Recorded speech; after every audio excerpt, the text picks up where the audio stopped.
Guys, ito guys, oh. Nagkatay kami ng kalabasa. Ang laki kasi nito. Kaya hiniwa na namin ng ganito. Kasi balutin namin isa-isa, ilagay namin sa ref. Magluto ako ng kalabasa na may sitaw. Ayan yung sitaw namin. Nagbawas lang ako dyan. At nandito na siya. Yung gagataan natin, lalagyan natin ng hipon. Mamaya ipakita ko sa inyo. Ito na yung aking ampalaya. Yung aking sitaw, hugas na yan siya, at ito na yung ating lulutuin na gataan natin. Ito na yung kasamahan nung nandoon. Ayan, yan ang aking lulutuin guys. Mamaya ipapakita ko sa inyo guys.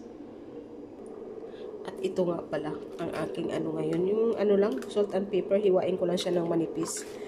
Yan, gusto nila yan. Tapos parang iperito mo lang ng konti. Nag-yellow pa kaya hindi ko pa masya mahiwa. Ayan, hayaan ko muna siya dyan. Pang 12 o'clock, maaga pa naman.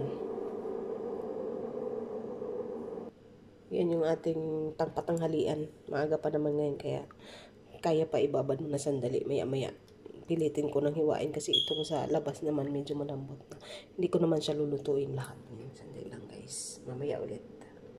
Ayan na guys. Ito na yung ating gulay. Nailagay, nakalimutan ko kasi kanina guys pag video. Ayan, nailagay ko na ang gulay ko. Nandito na rin yung hipon. Yan, hindi pa luto. So, hayaan muna natin siyang maluto. Hipon na lang, yung iba luto na kasi itong na lata-lata na. So, yan. At yan ang huli kong lulutuin. Yan.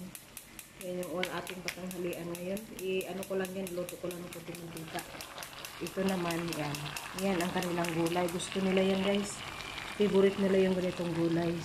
Yan, guys. Healthy muna tayo ngayon. Pero mayroon hindi healthy. Yan, ito yung ating panlaban sa hindi healthy. Ayan. Kain tayo, guys. Sarap to. Guys, start ko na lutuin ko. Start ko ng ating patubig, tindahan pa. Start na ng ating kalabasa. Luto lang yung kalabasa natin. So, maya magpakain na tayo.